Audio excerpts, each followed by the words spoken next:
जागो भारत का युवा वर्ग, तुम्हें इतिहास बनाना है। मिलेगा अतुल आनंद तुम्हें, बस सोया विवेक जगाना है। Good morning and welcome to the celebration of youth power.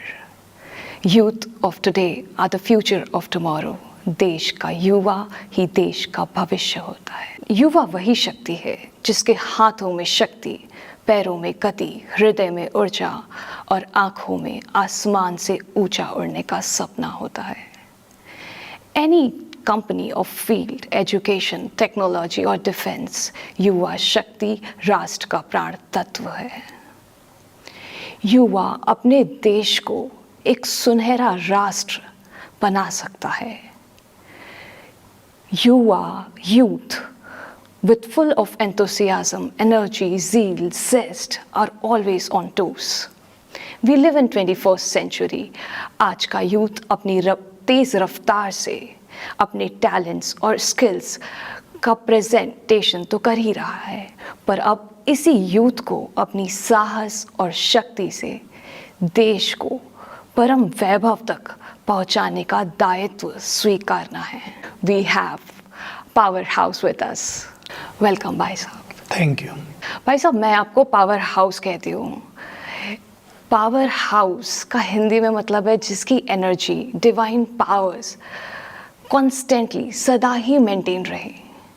Similarly youth are full of energy. Youth में एक फ्रेशनेस होती है, positive vision, high spirit, full of energy, ये यूथ की डेफिनेशन होती है। बट अनलाइक यू, आज के यूथ, 21st सेंचुरी के यूथ, ये सब क्वालिटीज़ होने के साथ साथ समटाइम्स लाइफ में कोई ऐसी सिचुएशन आ जाती है, छोटी छोटी बातें डिस्टर्बेंस का रीज़न बन के अनहैप्पी कर देती है उन्हें।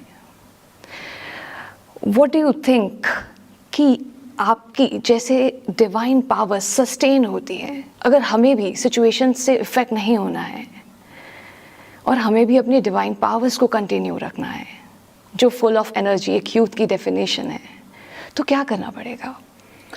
Very good question you have asked. और मैं अपनी बात पूछी तो मुझे अपना युवा काल याद आ गया। मुझे ये पता था, इस बात का रियलाइजेशन था कि इस टाइम जो मैं कर सकता हूँ वो बहुत बड़ा होकर नहीं किया जा सकेगा। तो मैंने पहला काम किया, अपनी बुद्धि को पूरी तरह से एकाग्र करने का, स्थिर करने का। वो भटके नहीं, क्योंकि एहसास हो गया था कि बुद्धि अगर स्थिर होगी तो जीवन के हर फील्ड में सफलता परछाई की तरह साथ साथ चलेगी। और अगर हमने बुद्धि को भटका दिया तो भटकता रहेगा सब कुछ हमारे चारों ओर, हम तक आएगा नहीं। तो बहुत अच्छी रियलाइजेशन के आधार पे अपने जीवन को युवा काल में कुछ टैलेंट्स और योग्यताओं से भी भर दिया, जो बहुत ज़रूरी हैं हमारी स्पिरिचुअल फील्ड में। क्योंकि जो आज का ज़माना है वो ज़माना तब नहीं था। 30-35 सालों में तो युग बदल गया है। इलेक्ट्रॉनिक्स का युग आ गया, हर एक के हाथ में लैपटॉप है, कंप्यूटर है, नाम भी नहीं होता था इन चीज़ों का। तो मैंने स्पिरिचुअली अपने को बहुत स्ट्रांग बनाया। और जैसे मैंने कहा, जो आंतरिक योग्यताएं थी जिनका मुझे पता भी नहीं था, ईश्वरीय महावाक्यों में मैंने सुना कि तुम टैलेंट्स का आह्वान कर सकते हो। बहुत सुंदर बात थी, बड़ी गहरी बात थी। बात ये 77-78 की है। तो मैंने राजयोग के अभ्यास से और बुद्धि की एकाग्रता से टैलेंट्स का आह्वान किया। पहला टैलेंट्स था गीत कविताएं लिखना है मुझे। और nice. मुझे ख्याल नहीं कि हफ्ता भी लगा हो। That's it. और मैं लिखने लगा, और इतना सुंदर फ्लो होता था कि मैं 5-7 मिनट में ही एक सॉन्ग लिख देता था। फिर मैंने दूसरे टैलेंट का आह्वान किया, वो था I want to become a good writer. क्योंकि मुझे लगता था मेरे पास वो कला तो है, लेकिन विकसित नहीं हुई है। फिर वही हुआ, मुझे लगा पहले ही दिन से वो जागृत हो गई जो अंदर छुपी हुई थी। ऐसे कई सारे टैलेंट्स का मैंने आह्वान किया, पर ये 2 उनमें बहुत इम्पोर्टेंट थे। कंप्यूटर युग तो नहीं था, लैपटॉप का तो नाम ही नहीं था कहीं। एक छोटी सी रेडियो होती थी बस समाचार सुनने के लिए, उसके अलावा कुछ नहीं। तो देखो, युग बदला है। अब मैं ऐसे ही चाहूँगा हमारे युवक जिनके पास असीम शक्तियाँ हैं, मैं देखता हूँ अपने भाई बहनों को, छोटी कन्याओं को, कितने टैलेंट्स हैं उनके पास। और मैं उन्हें भी कहा करता हूँ, मुझसे मिलने आती हैं बहुत कन्याएं, युवक 25 साल तक के, 28 साल के, तुम्हारे अंदर कितने टैलेंट हैं। अगर तुम केवल अपनी बुद्धि को एकाग्र कर लो तो तुम देश का नाम रोशन कर सकते हो, जैसे अभी नीरज चोपड़ा ने किया ना खेलों में। वो तो 23 साल का ही है। देखो, मैं सोच रहा था 23 साल का ये लड़का, और मिलिट्री में भी सूबेदार बन गया। इतनी जल्दी प्रमोशन ली इसने, कांस्टेबल से भर्ती हुआ होगा निश्चित रूप से, और 4 रैंक उसने ले ली। तो नेचुरली उसमें बहुत सारे टैलेंट हैं। तो हमारे युवकों में बहुत टैलेंट्स हैं, बस ज़रूरत इसकी है वो अपने को एकाग्र करें, मन को भटकाएं नहीं। तो उनके अंदर जो छुपे हुए स्किल्स हैं, योग्यताएं हैं, वो सब जागृत हो जाएंगी। तब उन्हें भी बहुत सेटिस्फैक्शन होगा जीवन में। केवल वो देश के ही काम नहीं आएंगे, उनके परिवार का गौरव बढ़ेगा और वो बहुत खुश भी रहेंगे, सारे काम सहज हो जाएंगे। Very beautiful.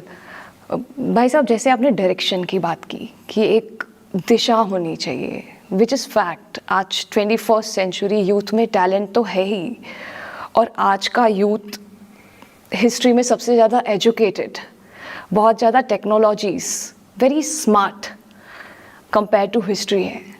बट जब तक एक डायरेक्शन लाइफ में चूज़ नहीं होती तो वही एनर्जी गलत दिशा में जाके लाइफ स्पॉइल भी कर सकती है। So how to choose the right direction? फिर से बहुत सुंदर क्वेश्चन आपने पूछ लिया। I appreciate you and this question. तो देखो, पानी बहता है, डैम बना दिया जाता है, बांध दिया, छोटी छोटी नहरें निकाल दी, सिंचाई का काम होने लगा, बिजली बनाने के सुंदर प्रोजेक्ट चालू हो गए, और भी कई आजकल चालू हो रहे हैं पानी से। तो दिशा मिल गई, शक्तियों को बांध दिया। वही पानी बह के नदियों में बाढ़ ले आता, विनाश करता जाता, फिर सागर में मिलता, फायदे के बजाय नुकसान। अब उसी पानी को जब एक डायरेक्शन मिल गई, पहले बांध दिया। युवकों को पहले अपने को बांधना पड़ेगा। किस में बांधना पड़ेगा? कुछ डिसिप्लिन्स में। हर एक को अपने लिए कोई डिसिप्लिन्स बनाने पड़ेंगे। मैं ज़्यादा नहीं कहता, 3 या 5 ये मर्यादाएं हो जाएंगी हमारी। और ये मर्यादाएं ऐसे होंगी जैसे लक्ष्मण ने लक्ष्मण रेखा खींच दी थी, बस सीता ने गलती की, उससे बाहर आ गई। तो कष्ट हो गए, कितना संहार हो गया, कितना विनाश हुआ। खैर, वो चीज़ अलग है। अपने को 5 डिसिप्लिन्स में बांध कर अगर आप थोड़ा सा भी एकाग्र होंगे, और एकाग्रता के लिए हमारे पास राजयोग की बहुत सुंदर विधियां हैं, सरल, जो आप पढ़ते हुए, जॉब करते हुए, आईटी में कहीं भी उसकी प्रैक्टिस कर सकते हैं। तो आपके जो टैलेंट्स हैं, आपकी जो शक्तियां विशेष रूप से, उनको अच्छी दिशा मिलती रहेगी। स्वतः ही होगा ये काम, क्योंकि मनुष्य के ब्रेन में बहुत कुछ भरा हुआ है। ये ना मेडिकल साइंस को पता है, ना मनोवैज्ञानिकों को पता है, ना आम व्यक्ति को, किसी को नहीं पता कि मनुष्य का ब्रेन अथाह ज्ञान का भंडार है। इसको अगर जागृत कर लिया जाए तो हर व्यक्ति में चमत्कारिक शक्तियां हैं। वो अपने जॉब में भी सफल होगा, वो जो चाहे कर पाएगा, वो अपनी मैरिज लाइफ में भी सफल होगा, जो आजकल की एक बड़ी समस्या बन रही है, इसलिए मैं इस शब्द को यूज कर रहा हूँ। उसका परिवार सुखी होकर वो अपने माँ बाप को भी गौरवान्वित कर सकेगा। और उसे, मैं तो कहूँगा भारत के युवकों के लिए, उसे विदेश भागने की जरूरत नहीं पड़ेगी। विदेश वाले यहाँ भाग कर आएंगे। Wonderful. It's like a doctor जो मेडिसिन देता है तो कुछ प्रिकॉशंस बताता है कि ये प्रिकॉशंस लेने पर ही दवाई एक्यूरेटली काम करेगी।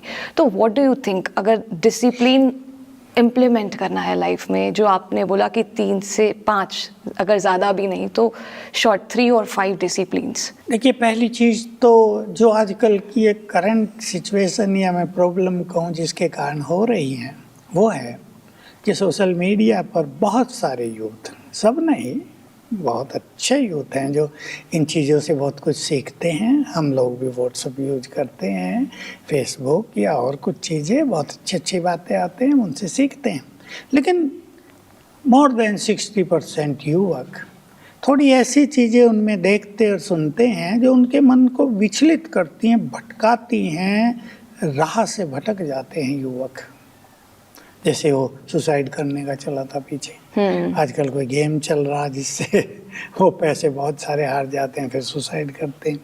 तो ये क्या, इन चीज़ों में गंदगी बहुत आ गई है। तो हमें अपने काम की चीज़ करनी है ना। हमें क्या लेना देना, इधर गंदा पानी तालाब में है, इधर गंदा नाला बह रहा, वहाँ जाएंगे क्या? हमें अपनी अच्छी चीज़ें चूज करनी है। एक तो ये कर लेना चाहिए। दूसरी, एक करंट सिचुएशन की बात मैं कहना चाहूँगा अपने युवकों को, डोंट माइंड प्लीज, अफेयर जरा सोच समझ के करें। जिस प्यार के चक्रव्यूह में आजकल के लड़के और लड़कियां फंसते जा रहे हैं, वो बिल्कुल विशेष है, जो उनके लाइफ को, उनके फ्यूचर को नष्ट करने वाला है। मेरे पास 1 साल में 1000 केस आ जाते होंगे, लोग प्रैक्टिकल आते हैं, पूछते हैं हमने ये कर दिया, अब ये हो गया। लव मैरिज हुई थी, फेल हो गई 1 साल में, 6 मास में। तो एकदम माइंड डिस्टर्ब, और जो उनके वास्तविक टैलेंट थे, अगर वो व्यक्ति आईटी में है, वो बहुत कुछ कर सकता है, लेकिन वो मन इतना विचलित और टेंस हो गया कि बस उसी में सारी एनर्जी जाने लगी। हमें ये समझ लेना चाहिए अच्छी तरह, अगर कोई व्यक्ति टेंशन में आ गया, अगर इसके रिलेशनशिप कहीं फेलियर हो गए, उसको उनमें कष्ट होने लगा, तो ब्रेन की सारी एनर्जी उस वेस्ट थिंकिंग में बहने लगेगी। बचना है इससे। दूसरा डिसिप्लिन ये होना चाहिए। तीसरा डिसिप्लिन, बुरे संग से बचना। ये भी आजकल युवकों की एक करंट और बड़ी समस्या चल रही है। हमारे प्राइम मिनिस्टर भी इस पे बोलते हैं। मैं तो हैरान होता हूँ जब मैं सुनता हूँ कि लड़कियाँ भी ड्रिंकिंग कर रही हैं, चरस गांजा ले रही हैं, और उनकी माँ बेचारी डिप्रेशन में आ गई, सो नहीं पाती। बाप ने तो कहा मरने दो, जो कर रहे करने दो।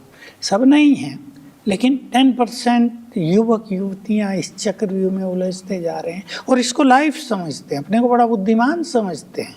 जो ये नहीं लेते उनको पुरानी ओल्ड कल्चर्ड पीपल ऐसा कह देते हैं, लेकिन ये सब विनाशकारी है। ऐसे 3 नियम मैं बताए और खुद चुन ले, जो आपको सेफ करे, जो आपको सफलता के मार्ग पे ले चले, जो आपका गौरव बढ़ाए, जो आप करना चाहते हैं आप कर सकें। बस इसमें इम्पोर्टेंट बात यही, चरित्र अच्छा रहे, मन की शक्तियाँ नष्ट न हो व्यर्थ विचारों में। So we must take a pledge भाई साहब, नो अफेयर्स, नो एडिक्शंस। आज के इंटरनेशनल यूथ डे पे ये प्लेज तो हम ज़रूर घर लेके जाएंगे। I remember my school time, जब मैं स्कूल में थी तो बैड इन्फ्लुएंस का बहुत बड़ा एक मेजर रोल था कि बैड इन्फ्लुएंस में आकर मेरे खुद के फ्रेंड्स कि कैसे लाइफ स्पॉइल होती है, डेंजर में चले जाते हैं व्यसनों और वासनाओं से, फिर पश्चाताप। इससे कैसे बच सकते हैं? बस यही होता है कि अगर किसी बुरे संग में चले गए तो पश्चाताप की घड़ियाँ बहुत ही, क्या कहूँ मैं आपको, जीवन को नष्ट करने वाली होती है। जब वो देखते हैं मेरा साथी इतना आगे निकल गया, मैं पीछे रह गया। मैं कल ही किसी की कहानी सुन रहा था, गांव की एक दलित परिवार की लड़की बड़ी IAS ऑफिसर बन गई अभी अभी। दूसरे अच्छे परिवारों के लड़के, उन्होंने बीटेक किया था, इसने बीटेक किया था, वो अच्छे परिवारों के लड़के जिन्हें सवर्ण कहते हैं ना आजकल, ऊंची जातियों के, वो वैसे ही रह गए, क्योंकि अपने पैसे के घमंड में, ऊंची जाति के अहंकार में, पूरे संग में आके सब मलियामेट कर लिया। तो इसके बाद वो पछताते हैं, उन्हें कई कष्टों से गुजरना पड़ रहा है। तो हमें पश्चाताप के काले दिन देखने ही ना पड़े, निराशा के काले बादल हमारे जीवन पे छाएं ही नहीं, हमें पहले से ही, मैं अपने सभी युवा भाई बहनों को कहूँगा, पहले से ही ऐसा सुंदर जीवन बनाओ कि आपको अपना जीवन देखकर आनंद हो, आपके जीवन को देखकर अनेक युवक जीवन जीने की प्रेरणा ले लें, तो कितना सुंदर होगा। तो इस बुरे संग से बचेंगे। आपको अफेयर के बारे में मैं एक बात कह देता हूँ, रिलेशनशिप्स के लिए, उसके लिए तो जीवन पड़ा है ना। पहले अपने कैरियर पे ध्यान दो, वहाँ पहुँच जाओ जहाँ पहुँचना चाहते हैं, फिर आप ये सब कर लेना, तो आपको जीवन में एक संतुष्टि होगी, एक आनंद होगा। वेरी ब्यूटिफुल भाई साहब, हाउ यू सेड कि हम ये सब चीज़ों से बचेंगे तो एक एम एंड ऑब्जेक्टिव लेके जो चलते हैं यूथ, उसको अचीव करना इजी हो जाएगा। ये सब तो डिस्ट्रैक्शंस हैं। How about goal setting? अगर कोई गोल सेट करते हैं तो उसको अचीव करने के लिए और कौन से फैक्टर्स इंपॉर्टेंट है? बहुत वेरी डीप क्वेश्चन। मान लो एक व्यक्ति, एक युवक सीए कर रहा है। अब सीए की पढ़ाई थोड़ी सी टफ है, एग्ज़ाम सीएस कर रहे हैं, थोड़े एग्ज़ाम टफ हैं। उसको बहुत ज़्यादा ज़रूरत है एक फ्रेश बुद्धि की, एक अच्छी नींद की। मैं जोड़ रहा हूँ, इस बात को कम लोग बताते हैं, लेकिन अगर वो इन चीज़ों में ज़्यादा लगा हुआ है तो उसकी नींद फ्रेश नहीं होगी, साउंड नहीं होगी, उसकी नींद इनकम्प्लीट होगी और उसका इफेक्ट मनुष्य के ब्रेन पर आता है। ब्रेन की कई चीज़ें डैमेज हो जाती हैं जो उसको ऐसा कर देती हैं कि 4 घंटे में उसका काम हो सकता था पढ़ के, उसमें उसको 8 घंटे लगाने पड़ रहे, फिर भूल रहे सब कुछ। मेरे पास ऐसे स्टूडेंट्स से कांटेक्ट होते हैं। एमटेक कर रही है लड़की, हायर एग्ज़ाम है, सारा दिन पढ़ रही हूँ, शाम को सोचा क्या पढ़ा, कुछ तो याद ही नहीं। मेरे से पूछा, रो रही है, क्या होगा मेरा। मैं पूछता हूँ नेट पे, सोशल मीडिया पे कितना रहती है, कहती है हाँ इसमें बहुत टाइम जाता है। तो क्या ब्रेन की एनर्जी उधर लग गई? तो बहुत ज़्यादा ज़रूरत है मनुष्य को किसी टारगेट को अचीव करने के लिए ब्रेन, बुद्धि बहुत बहुत शांत, बहुत रिलैक्स, बहुत रिफाइन। इसको हम अपने ब्रेन और बुद्धि को ऐसा मान ले, ये सोने का बर्तन है, इसको डस्टबिन नहीं बनाना है। जो इसको डस्टबिन बना रहे हैं उन युवकों को अपना टारगेट प्राप्त करने में बहुत कठिनाइयाँ हो रही, निराशा आ रही है, उदासी आ रही है, हार मान रहे हैं, असफलता हो रही है बार बार। इसलिए मन और बुद्धि के इस गहरे कनेक्शन को सभी समझ लें। और वो गहरा कनेक्शन है कि अगर मन बहुत भटक रहा होगा, कोई देख ली चीज़, आज व्हाट्सएप पे देख ली, आज सोशल मीडिया पे कोई चीज़ देख ली, अब उसमें मन चला जा रहा है, वो रुकता ही नहीं है, उसकी ओर खींचा जा रहा है, तो बुद्धि काम करना छोड़ देगी। तो बुद्धि और माइंड का बहुत गहरा कनेक्शन है। मन यदि शांत है तो बुद्धि की कार्य शक्ति परफेक्ट है, पूरी एफिशिएंट है बुद्धि। इसलिए ऐसी चीज़ों से बचेंगे जब आपको बहुत अच्छा टारगेट हासिल करना है। बुरे संग से बचेंगे, मेहनत अच्छी आपको करनी है, एक ही तरफ फोकस कर दें। देखो, मैंने भी जब राजयोग में परफेक्शन को प्राप्त करना चाहता, मेरा वो फील्ड था, आपका वो फील्ड है। जब मैं अपनी एजुकेशन में फोकस करता था, मेरे बहुत ज़्यादा मार्क्स आते थे, मैं ज़्यादा तो नहीं कहूँगा, तो मैं एजुकेशन के अलावा और कुछ नहीं करता था। मैं पिक्चर भी देखने नहीं जाता था, मेरे ऐसे वैसे फ्रेंड भी नहीं थे मेरे पास, मैं किसी के पास नहीं जाता था। मेरे पास वो आते थे जिनको मेरे से कुछ पढ़ना है, मैं साथियों को पढ़ाया करता था।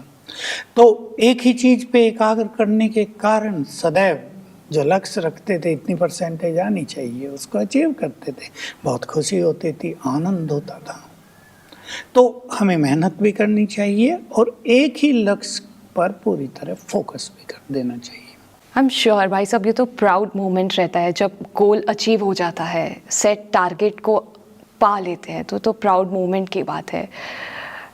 डिस्ट्रैक्शन पे आपने सोशल मीडिया, डिजिटल वर्ल्ड की बात की। डिजिटल वर्ल्ड भी बहुत रैपिडली इवॉल्व होते जा रहा है और यूनिसेफ ने तो बताया ये ब्रेन पे इफ़ेक्ट करता है, पुअर मेंटल और emotional health. What do you से, क्या इसका ब्रेन पे इफ़ेक्ट पड़ता है ओवर डिजिटल यूज से? बहुत लोग इससे इमोशनल हो रहे हैं, बहुत लोग इससे सेंसिटिव होते जा रहे हैं। परिणाम ये हो रहा है कि जब छोटी मोटी घटना, दुर्घटना, परिस्थिति, कहीं फेलियोर उनको फेस करना पड़ता है, तब वो अपने को बहुत वीक पाते हैं। अब जैसे कोरोना आया, कई लोग तो बिना कारण ही भयभीत हो गए। उनके परिवारों से कोई नहीं गया, किसी को हुआ नहीं है, लेकिन घर में रहे, बाकी एक्टिविटी तो बंद हो गई थी। भयभीत, उनके अंदर एक ऐसा भय, अननोन फियर, हिडन फियर, इनका किसी को पता ही नहीं चल रहा, जागृत हो गया।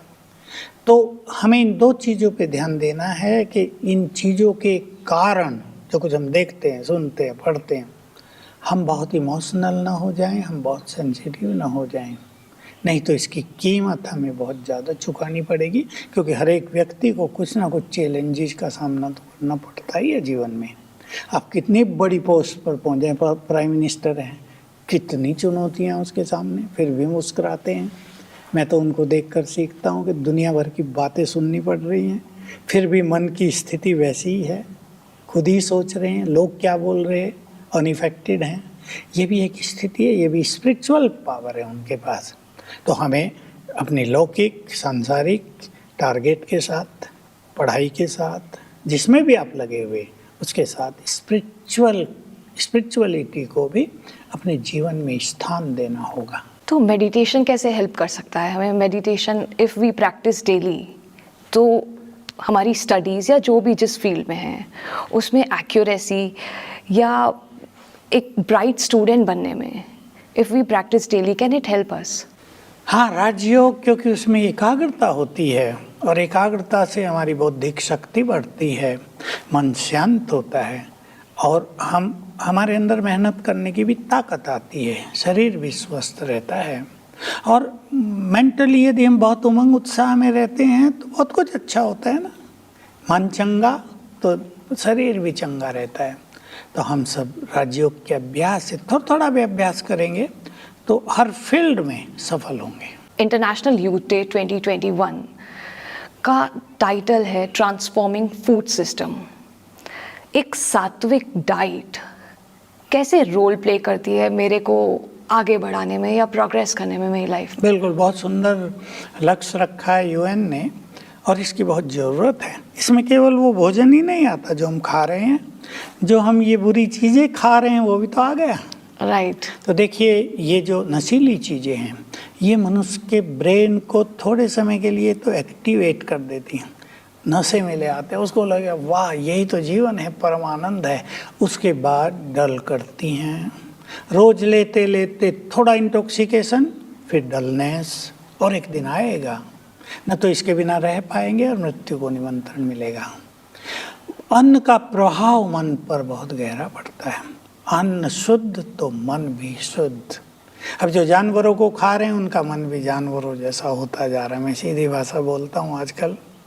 इसलिए सात्विक आहार, पौष्टिक आहार, आनंद देने वाला आहार, ये सात्विक, इसको हम लेते चलें तो हमारे विचार एकाग्र रहेंगे, हमारे विचार महान बनेंगे, तन भी तंदुरुस्त रहेगा। और यूएन ने जो लक्ष्य दिया है उसको यदि सभी युवक अपना लें, बचें इन व्यर्थ की चीज़ों से, मैं तो कहूँगा नॉन वेज से बचें, ये गंदगी है। हम अपने ब्रेन में और बॉडी में गंदगी डाल रहे हैं, दूसरों का ब्लड अपने ब्लड में मिक्स कर रहे हैं, कितना खराब होगा।